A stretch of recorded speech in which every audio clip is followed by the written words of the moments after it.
So what I'm doing at the moment is I'm building up lots of layers. I put some paint dribbles down it yesterday and I've let them dry naturally.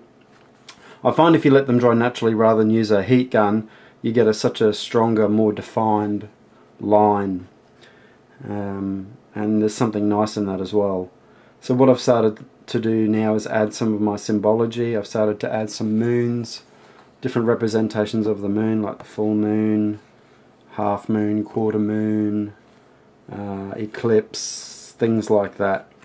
Because I have a strong connection with the moon and the cycles, and I like all that sort of stuff, energy. And I've also added some little flowers, and these little flowers are actually, I actually don't even know what type of flower they are. They're just very simple flowers, and I've been using these flowers pretty much ever since I started painting way back at the beginning of 2000. They appear in my work, in my early work. So I've sort of, just started to introduce them back into these works, and once again I put lots of moons on the way. Someone said that looked like a penis, which it does now, and I can't get it out of my head, so thank you very much. No, actually I did think it did look like a bit of a penis, but yeah, whatever. But I actually quite like this. I like these sort of frilly shapes. So yeah, I added another one there. And this one I wasn't particularly liking yesterday, but today I'm actually liking it. It's got a bit more of a mysterious feel to it, which I like. But yeah, moons and flowers.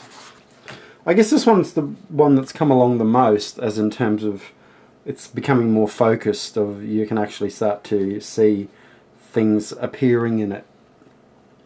This is almost like a rabbit typed creature down here, and I really like all the subtle colours, so I really like that. And this is like, I don't know, bird sort of something.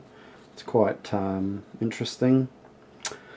But I'm using a combination of watercolour soluble pencils, and also what else am I using? I'm using chalk based and charcoal. This one's I think this white one's a charcoal. Is it? Maybe it's not. I think it might be a charcoal or something. So I'm sort of using a combination of that as well. What I'll do is I'll use the chalk based maybe to draw them first, just to see what it looks like, and if I don't like it I can rub them out. But then again, if I draw it with an oil based crayon, or if I use these watercolour solubles, I can just use that. Or I've just been getting some Citrusol on a cotton bud and wiping the oil based ones off if I don't particularly like the line. So you know, you can always get rid of it even if you don't like it. Yeah, this one I've put more dribbles on it as well, sort of to create more layers. And yeah, moons.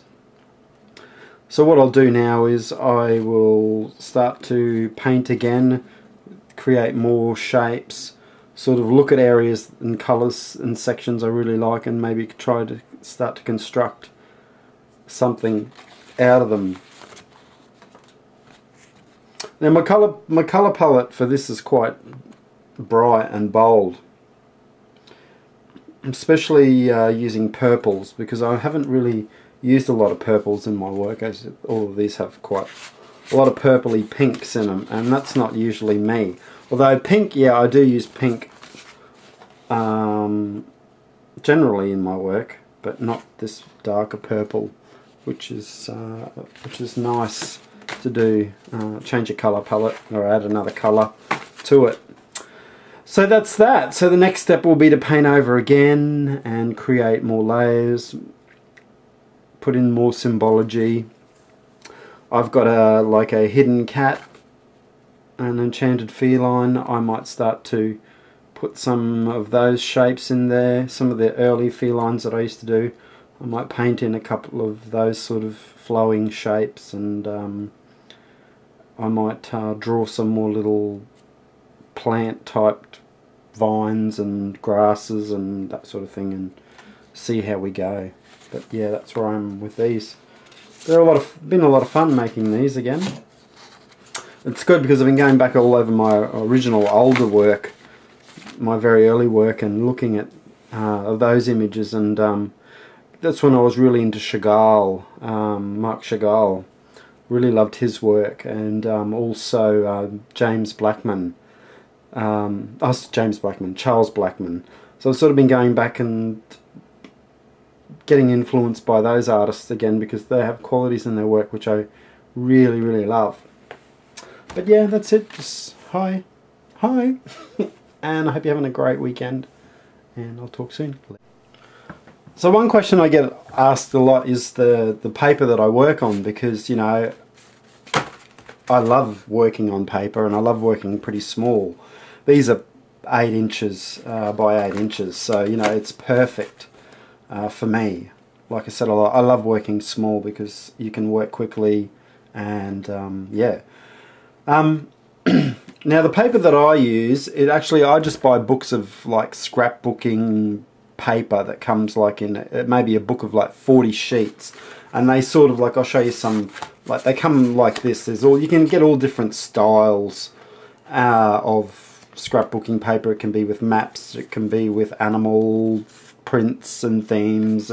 Some of them are a bit textured with glitter and crap like that, but what I do is I just paint over them straight away. So for example, I'll just start spraying my stencils, or what I'll do is I'll use them to clean my stencils, and they slowly build up layers, or if I've got excess paint, I just wipe the excess paint onto them. So, you know, that's a good way of saving any scraps of paint rather than just washing your brushes out. I scribble them on this paper, and over time you start to get some really nice surfaces. And yeah, that's what I do. So I slowly build up the layers. So this is a failed thing. I'll come over and start painting blue, and you know, you build it up. And then what I do is I also take sandpaper, because you'll find that when you start to work with a lot of washes and watery paints and stuff, they will buckle a little bit. You'll start to see little bits of water. See how this is buckled a little bit? But the best way to overcome that is, what I do is, as I'm working, I'm always bending the paper. I'm always bending it back into shape. As it dries, I'm bending it. What I'm also doing, which really works well, is to take some sandpaper. Now I take some fine sandpaper and some medium sandpaper and sand the back.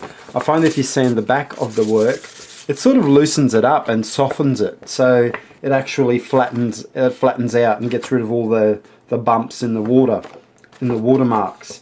And what I'll do is, after I've painted each particular layer, the first thing I'll do is I'll take the superfine sandpaper and give it the whole thing a light sand over. Not enough, obviously, to remove any of the details or paint, but you'll get these really fine little minute scratches. It sort of gives it a bit of age and a bit of history, which also adds to the effect, well, especially for my particular work. So that's just a little tip that I do. But yeah, a book of scrapbooking paper isn't that expensive, and it's, you know, it's not super thick card. It's great. I love it, and I haven't had any problems with it, and it works well with me with the mediums that I use. So that's something that I do.